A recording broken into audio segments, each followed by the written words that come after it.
Hikaru lands a very powerful bishop on d4, which is going to be threatening in some cases to take the knight on c3. And if the queen recaptures on c3, there are tactics with knight f6 takes e4. Even though the queen on d8 is hanging, the queen on c3 potentially will also hang. So Magnus has that problem to deal with as now he falls behind by 30 seconds. Hikaru has played very confidently in the opening, and Magnus now taking a piece of his own to fidget with as he gives the position a sizable think, and there's the answer. He castles queenside, and once again, Hikaru looks off to the side. Maybe he's still in his analysis. Will he take the knight on c3? That's the big question, and if he does, how is Magnus Carlsen going to recapture, with the queen or with the pawn? If he has to recapture with the pawn, then his entire queenside is going to be significantly damaged, and Hikaru will have attacking chances.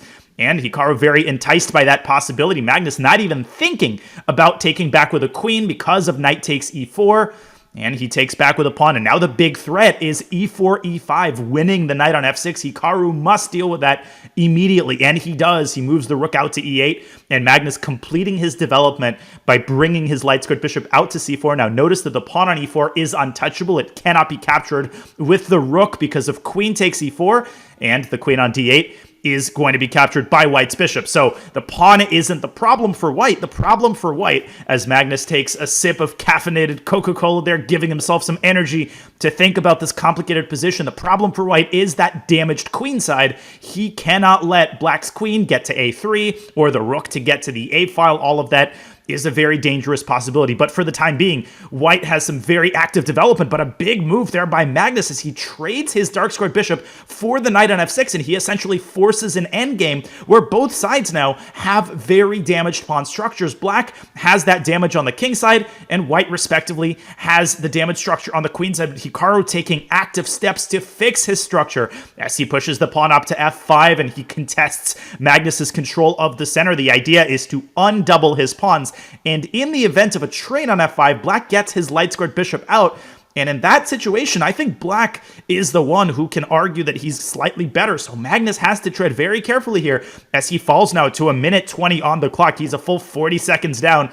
And we know how dangerous Hikaru is in his opponent's time pressure. And Magnus says, no, I'm not trading unless it's on my terms. And he drives the bishop up to d5. He is provoking the move c6, which looks very tempting, but then the bishop will drop back to b3, and Hikaru will have problems with his pawn on d6. So I don't think he's automatically going to play c6. Another sip from Magnus. He seems pretty happy with the way that the endgame is going, and a big decision here to be made by Hikaru. And he finally takes on e4. Magnus recaptures with his bishop, and rook e5 by Hikaru, preparing to lift the rook up to the queen side, but also putting the rook on a defended square. The threat was bishop takes h7 check with a discovered attack against that rook. But now that the rook is on a defended square, Hikaru doesn't have to worry about that anymore. And Magnus, for the second time, moves his bishop up to d5, knifing into black's position, a trade on e1, and king f8 by Hikaru to prevent white's rook from infiltrating to e7. The endgame looks pretty balanced to me, but there is still plenty of chess left to be played. This is not a dead draw. This is very far from a dead draw because there's a lot of pawn structure imbalance,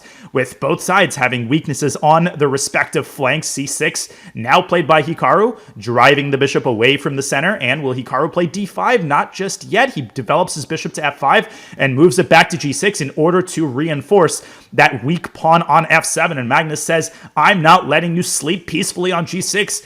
h4, and Hikaru immediately responds with h5. The idea for Magnus was to play g4 and then h5 himself. That was not something Hikaru could have allowed. Magnus brings up his king into the center, and Hikaru pushes his rook down to d8, reinforcing the pawn on d6.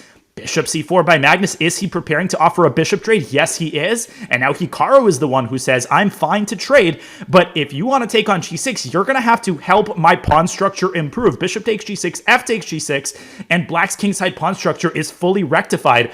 I don't think Magnus is going to trade. No, he does not. Instead, he pushes the a pawn up to a4, grabbing space on the queen side. And Hikaru does the same with b6. It does look like black has the more comfortable side of this endgame, but the likeliest outcome is definitely still a draw. Both of these players are legendary in the endgame. And Magnus drops the bishop back to e2, thinking better of that bishop trade and deciding to keep the bishops on the board as he pushes the pawn up to a5. What a bold move there. And if Hikaru takes on a5, the idea for white is is rook to a4, when white not only recovers the pawn on a5, but then puts tremendous pressure on the a7 and c5 pawns. So I don't think Hikaru is going to capture that pawn on a5. In fact, I'm confident that he won't. So he keeps the tension, rook to f6, offering a trade of rooks, does Hikaru Nakamura. And in the event of that trade, I don't know who benefits for the time being. Magnus trades on b6, and he falls now to 30 seconds on the clock. He's got to make a decision fast, but he basically has to trade, because if he moves the rook away from f4, he loses that critical pawn on f2. So he plays bishop f3, and he agrees to a trade of rooks, but once again, for the third time, he does it on his own terms, and he puts pressure on that d5 pawn. And if he can force Hikaru to push that pawn up to d4, and that d4 pawn is going to be a pretty massive liability for black. So a big decision here to be made for Hikaru. He can play rook d6 and keeps the rooks on the board, and he does just that. I think he's influenced by the fact that Magnus, now with 15 seconds on the clock, and the more pieces on the board, the more complicated the position. Magnus making a waiting move, dropping the bishop back to g2 and keeping his eyes on the d5 pawn. And Hikaru does have a hard time bringing the king in toward the center. That rook on f4 is an absolute beast. It's keeping black's entire king side at bay, and Hikaru hesitating a couple of times there. Rook to d8, bishop f3, the sides repeating moves. Magnus is obviously fine with the draw. Is Hikaru fine with the draw as well? No, Magnus is not fine with the draw. What a bold decision by the world champion. He brings the rook up to a4, but immediately puts it back on f4, thinking better of his bold decision, because Hikaru, he's got all of his pawns well defended by that rook on d6, and now it's Nakamura's turn to play for a win as he pushes b5 and supports the pawn of the rook, and bishop drops back to g2. Magnus harassing black's queenside pawns with his bishop, and now the pawn on d5 is untouchable because of rook d6. What a vicious trap by Hikaru in his opponent's time pressure. Magnus now with 10 seconds on the clock, and hesitation there as he moves the bishop back to f1 for the umpteenth time. Rook a2 by Hikaru attacking c2, and now a bishop trade. And who benefits from this bishop trade? It's hard to tell. Now white is threatening rook f4 up to f5, forking the pawns on d5 and h5. Hikaru has to prevent that, and he does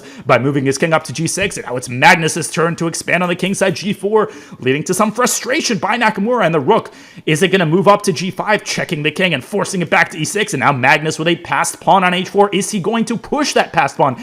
Not just yet. He plays rook g1, preventing black's rook from traveling to the king side via a1. And now Hikaru, the one who looks a little bit frustrated. White wants to put that rook behind the pawn on h4, and the pawn is going to rumble up the board, up the runway. Rook a3 by Hikaru, pinning the pawn on c3, and Magnus brings the king back to d2. Hikaru desperately generating counterplay on the queen side, fiddling and twirling that pawn. Rook up to g3 by Magnus, offering a rook trade. Who benefits in the event of that rook trade? I think it was white. Now the rook gets behind the pawn, but Hikaru is in time to stop the pawn with his king. He is just in time, tempo for tempo, and now the pawn on h6 is immobilized. And I think the game is very likely to fizzle out into a draw. Rook to a6, winning the pawn on h6. Magnus wins the pawn on b4, and now the sides only have 2 pawns left, and they're about to have 1 pawn left. King to e2, rook e6, check, back and forth go the rooks. Rook takes d5, rook takes f2. This is a dead draw, even though black's king is further away from white's pawn than white's king from black's pawn, because black's rook is more than capable of holding that pawn back, and the sides repeating moves, looking